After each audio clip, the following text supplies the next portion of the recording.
Hello दोस्तों, welcome to software engineering channel. क्या हाल चाल है आप लोगों का। ब्लेज़र की जो सीरीज़ हमने स्टार्ट कर रखी है, आज हम इसके एक नेक्स्ट लेक्चर की तरफ जा रहे हैं और इसके अंदर हमने जो काम करना है वो है हमारा क्रिएट जॉब वाला काम। प्रोजेक्ट मैंने ओपन कर लिया है और इसके अंदर हम आगे अपना काम शुरू करेंगे। और जो हमारा क्रिएट जॉब वाला काम है वो बेसिकली, अगर आप गौर करें तो जैसे हमने क्रिएट कैटेगरी के लिए पहले एक फॉर्म बनाया, फिर उसके बाद हमने उसको शो करने के लिए बनाया, फिर उसमें डिलीट और अपडेट के बटन बनाया एंड सो ऑन। तो उसमें हमारा काफ़ी ज़्यादा टाइम लगा क्योंकि हम एक एक चीज़ को समझ के चल रहे थे। क्रिएट जॉब के लिए भी हमने वो सारी की सारी चीज़ें करनी है, वो सारी की सारी चीज़ें बनानी है, लेकिन यहाँ पे हमारा टाइम ज़्यादा, होप्स हो कि उन चीज़ों में टाइम ज़्यादा नहीं लगेगा जो जिन चीज़ों के अंदर हमारा कैटेगरी वाले सेक्शन में ज़्यादा टाइम लगा था। और ऐसा क्यों होने वाला है? ऐसा इसलिए होने वाला है क्योंकि ये सारी की सारी चीज़ें हम पहले से कर चुके हैं, तो हम बहुत सारा डाटा अपनी कैटेगरी, जो क्रिएट कैटेगरी वाला सेक्शन था, वहाँ से उठा लेंगे। तो चलें अब हम काम स्टार्ट करते हैं। हाँ, लेकिन ऐसा नहीं है कि लेक्चर बहुत ज़्यादा शॉर्ट हो जाएगा। क्यों? क्योंकि इसके अंदर कुछ यूनिक भी होने वाला है। कुछ यूनिक ये होने वाला है कि क्रिएट जॉब के दौरान हमने पिक्चर्स भी अपलोड करनी है। तो डेफिनेटली उस पिक्चर वाले काम के लिए हमें थोड़ा सा एक्स्ट्रा कोडिंग करनी पड़ेगी और समझनी पड़ेगी। सो मैं अपने एडमिन के फोल्डर में जाता हूँ और यहाँ पे राइट क्लिक करता हूँ और राइट क्लिक करके ऐड करके तो यहाँ से ब्लेज़र कंपोनेंट पे जाता हूँ और यहाँ पे जो मैं ब्लेज़र कंपोनेंट का नाम है वो रख लेता हूँ create job. Simply create a job, नहीं क्रिएट जॉब। तो अभी क्रिएट जॉब के नाम से मेरे पास एक कंपोनेंट तैयार हो गया है। ये ओपन हो जाए तो उसके बाद हम इसमें काम शुरू करते हैं। ओके जी, सो फाइनली ये कंपोनेंट भी ओपन हो चुका है। अब मुझे इसमें क्या करना है? मुझे इसके अंदर 2 से 3 चीज़ें करनी हैं। सबसे पहले तो मैं, ये कंपोनेंट ही नहीं बल्कि एक पेज होगा, तो मैं इसके ऊपर पेज डायरेक्टिव लगा देता हूँ, ऐड पेज, और डबल कोटेशन लगा के इसके अंदर हम दे देते हैं फॉरवर्ड स्लैश एडमिन, क्योंकि हम एडमिन की कैटेगरी के अंदर तो चल ही रहे हैं, एडमिन। और उसके बाद आगे जाके क्रिएट, CREATE, क्रिएट, और आगे जॉब। ठीक है। अच्छा, ये मैंने एडमिन और क्रिएट जॉब के नाम से जो है admin forward slash admin forward slash create job, इसका ये पेज डायरेक्टिव दे दिया। अब इसके ऊपर मुझे कुछ चीज़ें लगानी होंगी, जैसे कि ऐड करके इंजेक्ट कर लेता हूँ मैं ऐप DB कॉन्टेक्स्ट को, क्योंकि आपको पता है कि उसकी ज़रूरत आगे में पड़नी ही है, तो मैं पहले से ही इसको इंजेक्ट कर लेता हूँ। ठीक हो गया। अब इसके बाद मुझे एक सर्विस और चाहिए होगी, मैं वो भी आगे इसमें इंजेक्ट करूँगा, और वो कौन सी होगी वो मैं आपको बताता हूँ। वो है एट इंजेक्ट आई वेब होस्ट इन्वायरमेंट, और मैं इसको ENV के नाम से इसमें इंजेक्ट कर रहा हूँ। तो ये जो है 2 चीज़ें मैंने इंजेक्ट कर ली हैं। और इसके अंदर क्या चाहिए होगा वो हम आगे कोड लिखते हैं, उसके बाद आगे बात करते हैं। आप भी सोच रहे होंगे मैं कोड लिखने के लिए डायरेक्ट क्यों आ गया हूँ। मैं कोडिंग कर लूँ, उसके बाद फॉर्म जो है मैं कॉपी कर लूँगा अपना क्रिएट कैटेगरी वाला, और उसको जो है थोड़ा बहुत मॉडिफाई कर लूँगा। ठीक है। तो मैं एक प्रॉपर्टी बना लेता हूँ जो कि हमारी लिंक हो जाएगी फॉर्म के साथ डाटा सेंड करने के लिए। तो प्रॉपर्टी जो है वो बेसिकली जॉब टाइप की होगी, और जॉब लिस्ट कंपोनेंट नहीं चाहिए, हमें जॉब चाहिए। और उसके बाद यहाँ पे इसका नाम भी हम जॉब ही रख लेते हैं। ठीक हो गया। अब क्योंकि जाहिर है ये प्रॉपर्टी जो है डाटा जो लेगी, ओके, अब इसको थोड़ा सा इंपोर्ट भी करना पड़ेगा। ऊपर वाले को भी इंपोर्ट करना था, इसको भी इंपोर्ट करना है, तो मैं इनको पहले इंपोर्ट कर लेता हूँ। कैसे? मैं इसी के ऊपर राइट क्लिक करता हूँ एंड यहाँ से शो कॉन्टैक्ट सेक्शन पे जाता हूँ, और ये देखिए मुझे बता देगा कि इंपोर्ट करो क्या। इंपोर्ट करनी है जो फाइल है वो टॉप पे कर देगा। मॉडल्स को इसने इंपोर्ट कर दिया। सैम इसके केस में भी ऐसे ही है। इसका जो है इंपोर्ट मिसिंग फाइल्स पे हम क्लिक करते हैं तो डाटा के अंदर से इसने इसको इंपोर्ट कर लिया। खैर चलिए, पूरा हो गया काम हमारा। अब मैं इसको क्या कर देता हूँ, इसके ऊपर टॉप पे मैं इसको सप्लाई पैरामीटर फॉर्म कर देता हूँ, क्योंकि आपको पता है इसके अंदर डाटा जो मैं पकड़ूंगा वो कहाँ से पकड़ूंगा। अब जब सप्लाई होंगे इसके ऊपर डाटा के, मतलब जो पैरामीटर्स है जो इस पर सप्लाई होंगे, तो हम उनको पकड़ के कहाँ डालेंगे। एक मेथड बना लेते हैं, private void create job method के नाम से, और इसके अंदर हम यहाँ पे कोड लिखेंगे। पहले तो हम बड़ा सिंपल सा छोटा सा कोड लिखा करते थे, db.tbl जॉब डॉट ऐड करके, तो ऐड के अंदर जॉब डाल दिया और db.tbl सेव चेंजेस कर देते थे। लेकिन यहाँ पे ऐसा नहीं होने वाला, यहाँ पे काफ़ी कुछ नया होने वाला है, तो उसके लिए पहले हम थोड़ा सा वेट करते हैं। अच्छा, अगर आप ध्यान दें तो हमने एक काम और किया था कि हमने कैटेगरी क्रिएट की थी। तो वो कैटेगरीज हमने क्यों क्रिएट की थी? क्योंकि वो कैटेगरीज हमने शो करवानी है अपने फॉर्म के ऊपर। जब क्रिएट जॉब कर रहे होंगे तो हमारे पास कोई एक ड्रॉप डाउन होना चाहिए उस इनपुट का मतलब सॉरी एक ड्रॉप डाउन होना चाहिए, उस ड्रॉप डाउन के अंदर हमारी सारी कैटेगरीज आ जानी चाहिए जो जो हमारे पास अवेलेबल है। फिर हम कोई भी नई जॉब्स क्रिएट करते हुए उनमें से किसी एक कैटेगरी के अंडर रख के उस जॉब को क्रिएट किया करेंगे। तो उसके लिए मैं यहाँ पे क्या करता हूँ, मैं यहाँ पर एक प्रॉपर्टी बना लेता हूँ, ठीक है। और वो जो प्रॉपर्टी होगी बेसिकली PROP करके, वो बेसिकली जो प्रॉपर्टी होगी वो कैटेगरी टाइप की होगी। और ये जो कैटेगरी टाइप की प्रॉपर्टी है, और इसको हम क्या कर लेते हैं, इसको हम इसकी लिस्ट बना लेते हैं, क्योंकि एक से ज़्यादा प्रॉपर्टी कैटेगरीज मेरे पास आने वाली हैं। तो मैं इसको लिस्ट टाइप के अंदर पकड़ लूँगा। और अब ये मुझे कैटेगरीज कब लोड करवानी है, जब मैं इस पेज को इनिशियलाइज़ कर रहा हूँगा। तो मैं ओवरराइड करके ऑन इनिशियलाइज़ को ओवरराइड कर लेता हूँ। तो मेरे पास ये ऑन इनिशियलाइज़ का जो मेथड है वो आ चुका है। तो अब इसके अंदर मैं क्या कहूँगा कि मैं कहूँगा कि कैटेगरी के अंदर डाल दो db.tbl category dot to list, यानी कि TBL कैटेगरी का डाटा लिस्ट में कन्वर्ट करके कैटेगरी के अंदर डाल दो। कौन सी कैटेगरी में, ये वाली कैटेगरी में, ठीक हो गया। तो ये मॉडल्स डॉट कैटेगरी आ गया, गलत हो गया। अब ये वाला जो है इससे लिंक कर दिया हमने, सही हो गया। अच्छा, मैं आपको रिकमेंड करूंगा जो गलती मैंने की आप मत करें, यहाँ पर कम से कम वेरिएबल और इनके नाम के अंदर थोड़ा सा फ़र्क रखें, ताकि ये प्रोग्राम हमारा कन्फ्यूज़ ना हो। अभी मैंने लिखा कैटेगरी था, लेकिन उसने मॉडल डॉट कैटेगरी को लगा दिया, हालांकि मैं वेरिएबल ये वाला जो था इस कैटेगरी की बात कर रहा था। तो अच्छा खैर चलिए, यहाँ तक तो हमने काम कर लिया। तो अब बेसिकली इसमें डाटा आ चुका होगा। क्रिएट मेथड जो है इसमें हम बाद में काम करेंगे। अब मैं क्या करता हूँ, सबसे पहले मैं अपना HTML कोड यहाँ पे लाके लगाता हूँ। तो HTML कोड में लाके लगाता हूँ से क्या मतलब ये है कि सबसे पहले तो मैं अपना कोड जो कि मैंने क्रिएट कैटेगरी के लिखा था उसको मैं यहाँ पे कॉपी कर लूँगा, ठीक है। तो ये सारा का सारा कोड है। हाँ ये देखें, यहाँ पे आके याद आया कि हमने अभी तक लेआउट नहीं लगाया। तो मैं इसको कॉपी करके तो यहाँ पे अपना लेआउट भी ऐड कर लेता हूँ, क्योंकि एडमिन लेआउट के अंदर डाटा शो होने वाला है। और उसके बाद अब मैं यहाँ से ये जितना भी मेरी डिव है इस पूरी को कॉपी करता हूँ ऐसे करके, और Ctrl+C करके मैं यहाँ क्रिएट जॉब के ऊपर जाके इसको पेस्ट कर दूंगा। और यहाँ पेस्ट करने के बाद इसको मैं ओपन करूँगा। डेफिनेटली इसमें एरर होने भी चाहिए। अब मैं क्रिएट कैटेगरी की जगह क्रिएट जॉब कर दूंगा। अब मैं इसमें सारी चेंजिंग्स करता हुआ चलूँगा, और अब देखते जाएं कि मैं क्या चेंजिंग कर रहा हूँ। यहाँ पे क्या हो जाएगा, यहाँ पे जॉब आ जाएगा, ठीक हो गया।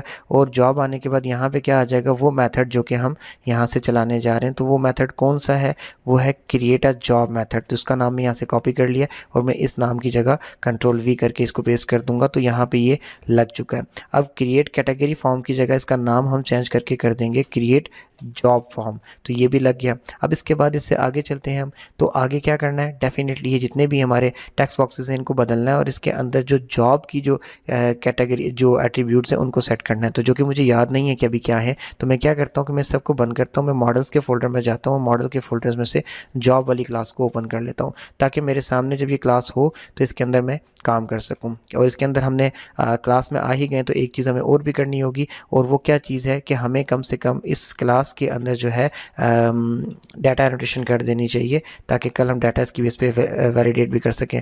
तो मैं इसको रिक्वायर्ड लगा लेता हूँ, और उसके बाद error message is equal to करके यहाँ पे लिख देता हूँ प्लीज़ इंटर जॉब टाइटल, ठीक हो गया। और मैं इसी पूरे की पूरी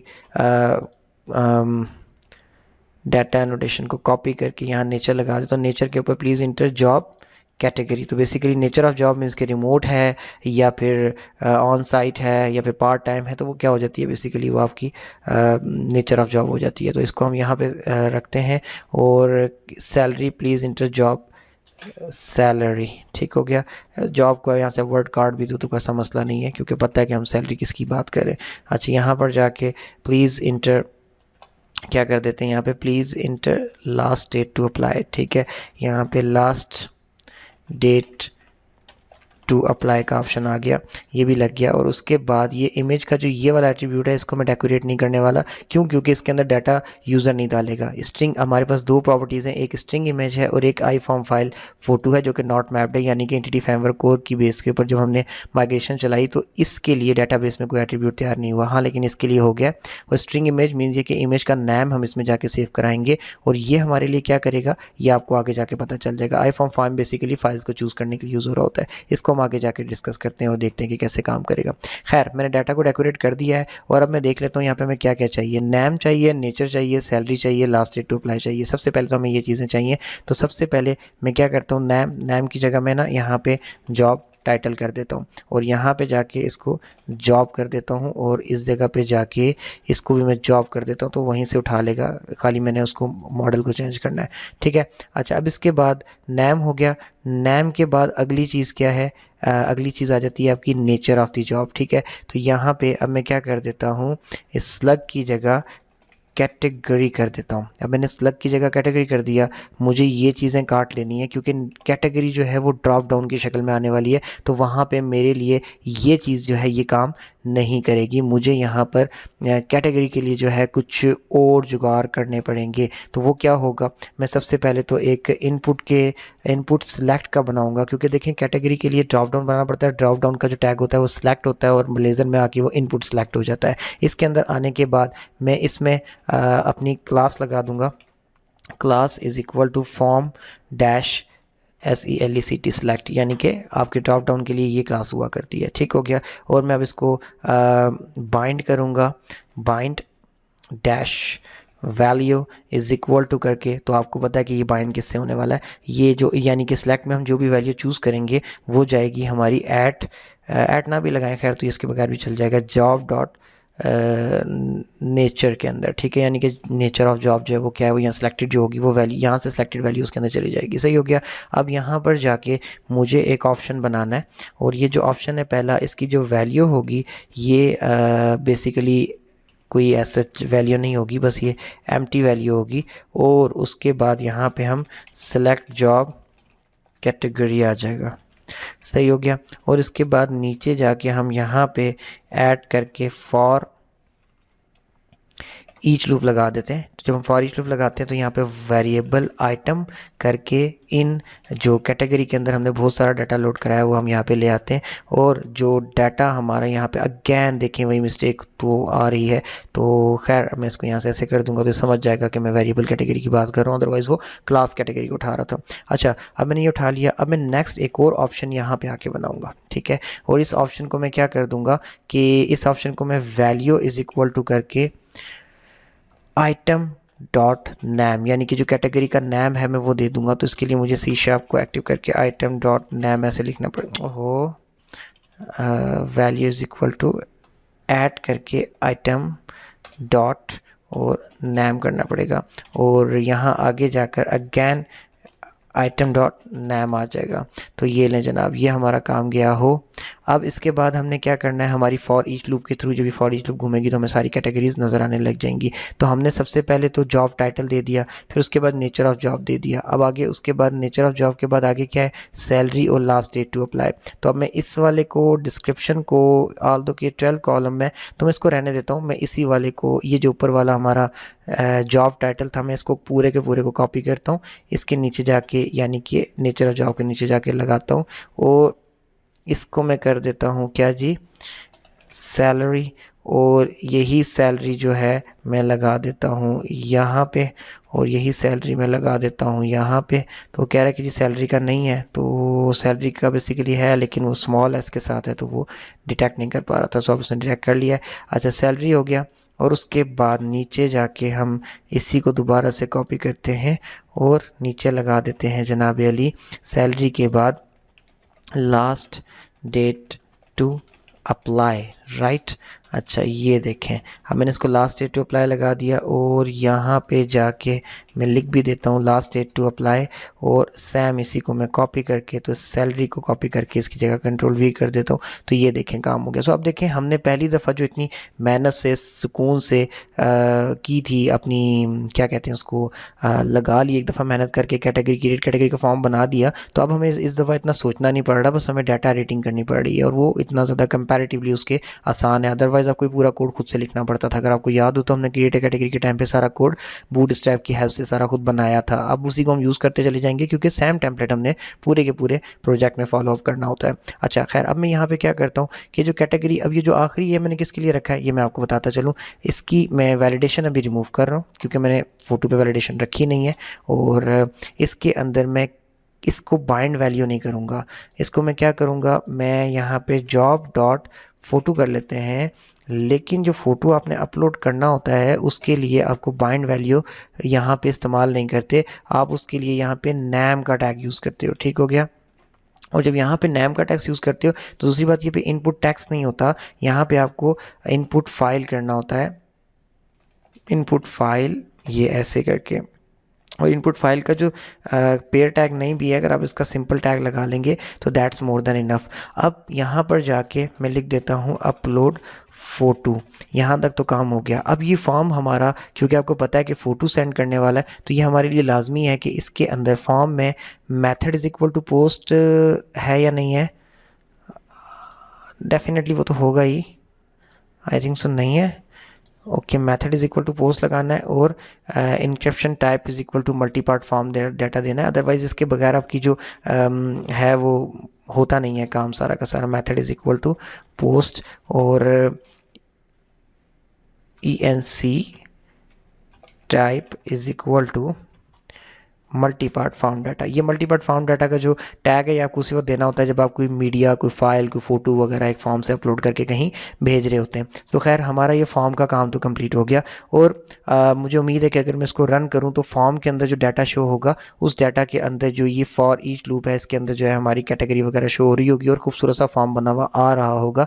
तो इससे पहले कि हम इससे आगे जाएँ और अपनी कोडिंग के अंदर क्रिएट अ जॉब मैथड के ऊपर काम करना शुरू करें, हम उससे पहले क्या करते हैं कि इतना जो काम हमने कर लिया उसको रन करके देख लेते हैं कि हमारा फॉर्म नज़र कैसा आ रहा है एंड ऑल दैट। तो हम क्रिएट जॉब का बटन बना रहे हैं। ओके, मैं इसको रन करता हूँ और इसको पहले एक दफ़ा चेक करता हूँ, फिर इससे आगे हम काम करेंगे।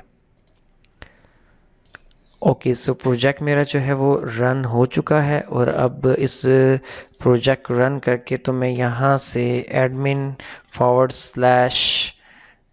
क्रिएट जॉब के ऊपर चला जाता हूँ। ओहो, डॉट नहीं क्रिएट, हमारा साहब गलत लिख रहे हो। अच्छा, ऐसे करके / के साथ लगाना था, डॉट नहीं। अच्छा, अब मैं इसको ओपन करता हूँ। तो जैसे ये पेज हमारा रन होगा, आई होप सो कि हमारा एक कंप्लीट बना हुआ अच्छा सा फॉर्म नज़र आएगा। ओहो, फॉर्म तो नज़र आया नहीं, हमने कोई गलती कर दी। देखें अभी गलती क्या है। ये वाला जो एरर है ये आपका तब आता है जब आप फॉर्म के लिए एक प्रॉपर्टी बनाते हैं जिसमें फॉर्म ने डाटा भेजना होता है और आप उसको एक उसके अंदर एक न्यू इंस्टांस इनिशलाइज नहीं करते, और मैंने वही गलती की है। तो मैं दोबारा इसके आगे जाकर ये प्रॉपर्टी जो है इसको मैं इज़ इक्वल टू करके न्यू कर देता हूँ, तो ये मसला हमारा हल हो जाएगा। ठीक है, तो ये करना लाजमी होता है यार, ये अब कर लिया करें और मैं भूल जाता हूँ। तो चलें, मैं दोबारा से प्रोजेक्ट को रन किया और रन होते इसके अंदर हम बाकी काम करते हैं चेक करके। ओके, सो प्रोजेक्ट रन कर लिया मैंने। दोबारा जाता हूँ मैं आगे admin / create create job and inter करके इसको चेक करता हूँ सबसे पहले, देन लेट्स सी कि क्या बनता है।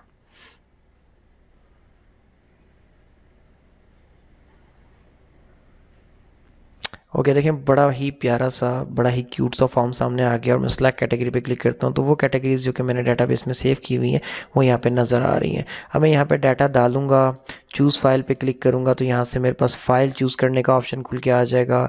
मैं डेस्कटॉप से कोई भी फ़ाइल अपने चूज़ कर सकता हूँ। मैंने यहाँ पे एक MCI लोगो रखा हुआ है, अपने इंस्टीट्यूट का लोगो जो कि हम अपलोड करेंगे, पहले से ही मैंने रखा हुआ है तो इसके लिए। लेकिन अब हमने इससे आगे क्या काम करना है, हम डाटा सेव टेक्स्ट डाटा तो हम सीधा सीधा जाके डाटाबेस में क्रिएट जॉब के बटन पर क्लिक करके सेव कर दिया करते थे, लेकिन अब मामला कोई और है।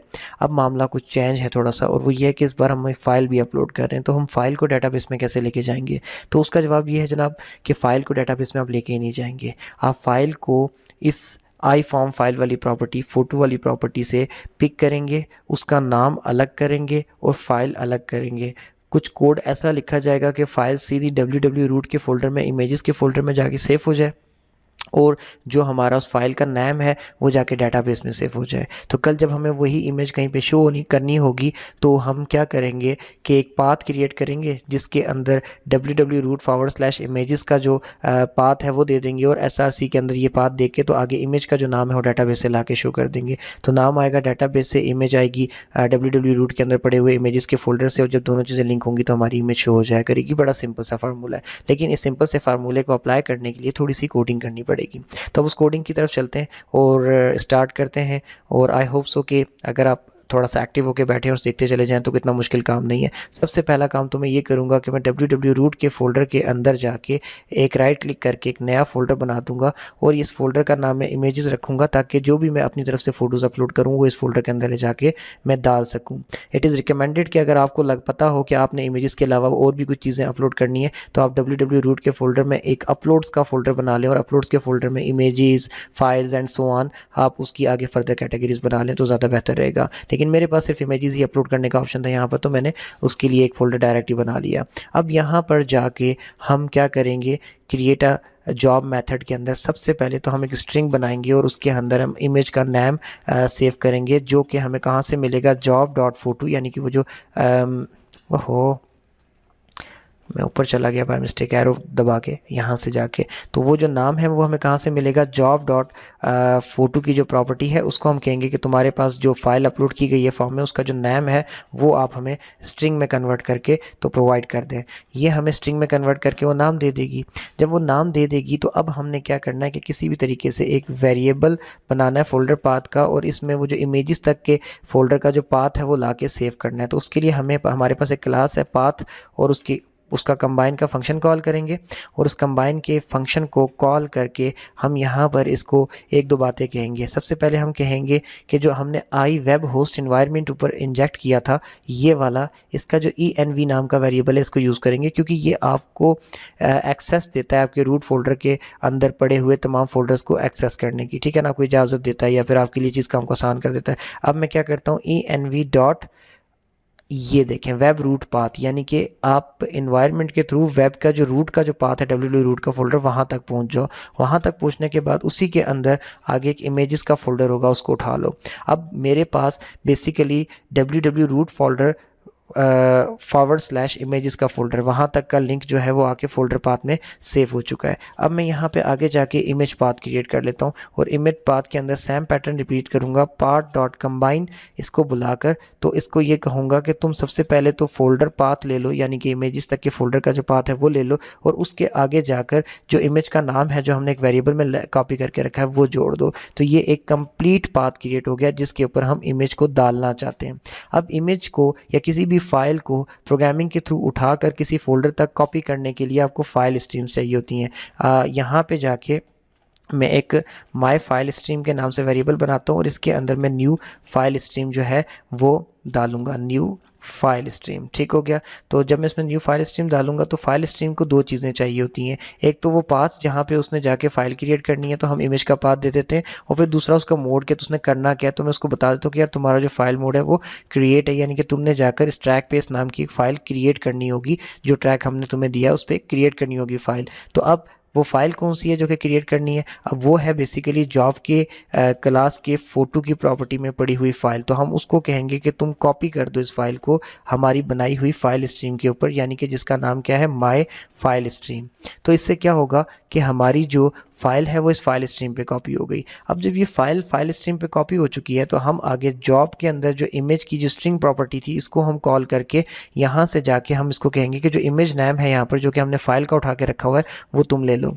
जब इसने इमेज नेम ले लिया तो उसके बाद हम क्या करेंगे, db.tbl नॉट कैटेगरी बल्कि हम जॉब सेव कर रहे हैं ना, तो db.tbl अंडरस्कोर जॉब को उठा लेंगे और इसको हम बोलेंगे कि यार जो जॉब तुम्हारे पास हम देने जा रहे हैं वो तुम यहाँ पे रखो और उसके बाद उसको जाके db.save चेंजेस कर दो। तो इससे आपकी जो जॉब है वो जाके वहाँ सेव हो जाएगी। अब यहाँ पर ये एरर दे रहा है तो इस एरर को हम देख लेते हैं। हाँ, एरर ये दे रहा है कि बेसिकली हमने ऐड का फंक्शन नहीं कॉल किया, मैंने डायरेक्ट इसको बातों बातों में लिख दिया। तो अब ये देखें कि डेटाबेस में जाओ, टीबीएल जॉब के टेबल में ऐड करो ये जॉब वाली प्रॉपर्टी और इसमें सारा का सारा डाटा मौजूद है।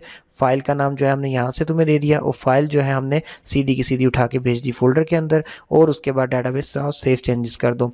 तो यहाँ तक हमारा कोड है। अगर ये बिल्कुल सही से चलता है तो रिजल्ट हमें ये मिलेगा कि डेटाबेस के अंदर जाके एक क्रिएट अ जॉब मेथड से एक डाटा क्रिएट हो जाएगा जॉब का। और दूसरी चीज़ क्या होने वाली है, दूसरी चीज़ ये होने वाली है कि आपके पास जो फाइल है यानी कि जो हमने रूट का फोल्डर बनाया है, रूट के फोल्डर में इमेजेस का फोल्डर बनाया ये वाला, इसमें हमारी फाइल भी आ जाएगी। तो हम पहले इसको रन करते हैं, चलाते हैं और उसके बाद चेक करते हैं कि हमारी फाइल आई या नहीं आई और बाकी चीज़ें भी हम चेक कर लेते हैं। सो मैंने अपने प्रोजेक्ट को रन कर दिया, जैसे रन हो तो उससे आगे बात करते हैं। प्रोजेक्ट रन हो चुका है। मैं दोबारा से क्रिएट जॉब के पास जाऊंगा, क्रिएट जॉब, एंड उसको सिलेक्ट करूँगा और जब वो पेज मेरा खुल जाएगा तो इस बार मैं डाटा एंट्री प्रॉपर वे में करूँगा एंड लेट्स सी कि वो डाटा सेफ होता है, एरर आता है, और कई दफ़ा तो ऐसा भी होता है कि सेफ ही नहीं होता, एरर आ जाता है। कोई भी प्रॉब्लम हो सकती है, ज़रा एरर आएगा तो उसके बाद हम देखेंगे कभी दफ़ा चीज़ें मिस हो जाती हैं, याद नहीं रहती, रिकॉर्डिंग करते हुए माइंड से निकल जाती हैं। और दूसरी चीज़ ये होती है कि अगर एरर नहीं भी आता तो डाटा बेस में जाके डाटा तो सेफ हो रहा होता है, इमेज का नाम भी सेफ हो रहा होता है, लेकिन फोल्डर में इमेज नहीं आ रही होती। डिफरेंट रीजंस हो सकती हैं, डिफरेंट प्रॉब्लम्स हो सकती है, लेकिन वो पहले हम स्टार्ट करते हैं फिर चेक करते हैं। तो सबसे पहले मैं कहता हूँ जी एक जॉब है .NET डेवलपर की, और कैटेगरी जो है वो रिमोट जॉब है, और सैलरी जो है वो कुछ 10,000 है, और लास्ट डेट टू अप्लाई जो है वो 10 AUG 2024 है। अब मैं यहाँ से जाके वो ऑर्गेनाइजेशन जो ये जॉब दे रही है उसके जो लोगो है वो क्या है, ताकि वो जॉब्स हम बाद में शो करें तो वहाँ पे इस्तेमाल कर सकें। इसको सेलेक्ट करके ओपन का बटन दबाया, ये MCI लोगो आ चुका। अब मैं क्रिएट जॉब का बटन दबाता हूँ, लेट्स सी कि क्या होता है। सो मैंने ये बटन दबा दिया है, और उसके बाद एरर तो कोई नहीं आया, लेकिन यहाँ पे जो फाइल थी वो गायब हो गई है। तो इसका ये इसका मतलब है कि फॉर्म कहीं ना कहीं सबमिट हुआ है। तो अब हम क्या करते हैं कि हम वापस अपने प्रोजेक्ट पे चलते हैं, यहाँ से इसको स्टॉप लेते हैं। स्टॉप लेने के बाद ओके स्टॉप हो चुका है। सो अब मैं यहाँ पे जाता हूँ और यहाँ से जाके देखते हैं, वाओ इमेजेस के फोल्डर पे मैं क्लिक करके यहाँ पर देखूँ तो देखिए MCI लोगों की फ़ाइल आ चुकी है। सो परफेक्टली यहाँ तक तो हमारा डाटा आ चुका है। अब मैं दोबारा से SQL सर्वर जो है ओपन करके वहाँ भी चेक कर लेता हूँ कि वहाँ पर क्या मेरे पास डाटा आया है या नहीं आया है। तो मैं ज़रा सा रिकॉर्डिंग रोक के तो अपना SQL सर्वर एक्टिव करता हूँ और चेक करता हूँ। SQL सर्वर ओपन होने में टाइम लेगा, रिकॉर्डिंग लंबी हो जाएगी, तो मैं पॉज करके SQL सर्वर एक्टिव हो जाए तो वापस आता हूँ। ठीक है, ओके सो मैंने अपना SQL सर्वर एक्टिव कर लिया, और यहाँ पे जब मैं जाके चेक करता हूँ तो ये जो रिकॉर्ड है मेरा आ चुका है। ठीक है, यहाँ पे ये रिकॉर्ड पड़ा हुआ है जो कि मैंने डाला था। तो फोटो भी आ गया हमारे पास प्रोजेक्ट में, और हमारी इमेजेस वगैरह और सारा का सारा रिकॉर्ड भी हमारा आ गया। तो देखें कितने सिंपल वे के अंदर हमने पूरी जॉब क्रिएट कर ली। अच्छा, अब इसके अंदर आईडी मेरी 4 आई है, क्यों? क्योंकि इससे पहले भी आप लोगों का ट्यूटोरियल रिकॉर्ड करने से पहले भी मैं थोड़ी सी टेस्टिंग्स वगैरह कर रहा था इस कोड के ऊपर, अपना दूसरा प्रोजेक्ट क्रिएट करके इसी डेटाबेस के साथ। तो बेसिकली वो उसकी वजह से आईडीज़ हमारी आगे चली जाती हैं। डोंट वरी, अगर आपका जो फर्स्ट रिकॉर्ड होगा उसकी आईडी 1 ही आया करेगी। सो यहाँ तक तो हमारा काम हो गया, और मैंने एक चीज़ और भी कर ली है। नेक्स्ट टाइम हमें SQL सर्वर खोलने के लिए वेट करने की ज़रूरत नहीं करनी पड़ेगी। हमने कुछ न्यू किया है, और वो क्या है, वो हमने राइडर के अंदर इस प्रोजेक्ट के इस ट्यूटोरियल के स्टार्ट में भी हमने कोशिश की थी, लेकिन ये नहीं हो सका था। मैंने अब कर लिया, मैंने डाटाबेस को यहीं पे लिंक कर लिया। अब मैं यहाँ से जाकर इसको ओपन करके जॉब लिस्टिंग साइट डाटाबेस, और डाटाबेस के अंदर डाटाबेस में टेबल्स में जाऊँगा, और मगर यहाँ से जाकर इसको ओपन करके देखना चाहूँ तो मैं यहाँ से इसके रिकॉर्ड भी अब देख सकता हूँ। मैं एक मिनट इसको डबल क्लिक करके ओपन करता हूँ। मैंने इसको डबल क्लिक कर लिया है, और यहाँ पे आई होप सो कि रिकॉर्ड आ जाएगा अब मेरे पास। तो ये देखिए जो रिकॉर्ड मैंने वहाँ से डाला तो बेसिकली यहाँ भी नज़र आ रहा है। तो अब SQL सर्वर पे बार बार जाने की ज़रूरत नहीं है, हम यहाँ पे इसको खोल के रख सकते हैं, और जब भी नया डाटा डालें तो हम पेज को रीलोड करके तो वापस चेक कर सकते हैं कि हमारा डाटा आ रहा है या नहीं आ रहा। क्योंकि SQL सर्वर को ओपन करना, वहाँ जाना, कनेक्ट करना, उसकी लोडिंग का वेट करना, फिर निकालना लंबा टाइम था लगता था। तो यहाँ से डायरेक्ट चेकिंग करना काफ़ी ज़्यादा कंपैरेटिवली आसान हो जाता है। तो नेक्स्ट टाइम हम इसी अप्रोच को फॉलो कर रहे होंगे। ठीक हो गया। तो यहाँ तक थी हमारी वीडियो, जिसके अंदर मैंने आपको क्रिएट जॉब के अंदर सिखाना था कि किस तरीके से ड्रॉप डाउन में आप किसी दूसरे टेबल का डाटा ला के शो कर सकते हैं, और फिर उसके बाद किस तरीके से आप डाटा के ऊपर काम करते हुए आप इमेज अपलोड कर सकते हैं, एंड सो ऑन सारा कुछ। तो आई होप सो कि यहाँ तक आपको चीज़ें समझ आ गई होंगी। अब नेक्स्ट हम इससे आगे काम करेंगे, और नेक्स्ट हमने जो आगे काम करना है वो क्या करना है, वो करना ये है कि हमने क्रिएट जॉब के लिए तो एक पेज बना लिया। अब हमने शो के लिए एक पेज बनाना है, जिस पेज के ऊपर हम खूबसूरती से इसी डाटा को शो करेंगे, और उसके बाद हम उससे आगे सोचेंगे कि क्या करना है और कैसे करना है। ठीक है, तो इस वीडियो को यहीं तक एंड करते हैं, दोबारा मिलेंगे नेक्स्ट वीडियो में। तब तक के लिए अल्लाह हाफिज़। वीडियोस अच्छी लग रही हैं, इस सीरीज़ से कुछ सीखने को मिल रहा है, तो यार प्लीज़ सब्सक्राइब करें और हमें सपोर्ट प्रोवाइड करें, ताकि हमारा चैनल ग्रो हो सके और हम और ज़्यादा अच्छे से अच्छे ट्यूटोरियल्स लेके आ सकें। ठीक है, सो अभी मैं इस वीडियो को यहीं पे एंड करता हूँ, दोबारा मिलेंगे नेक्स्ट वीडियो में। तब तक के लिए अल्लाह हाफिज़।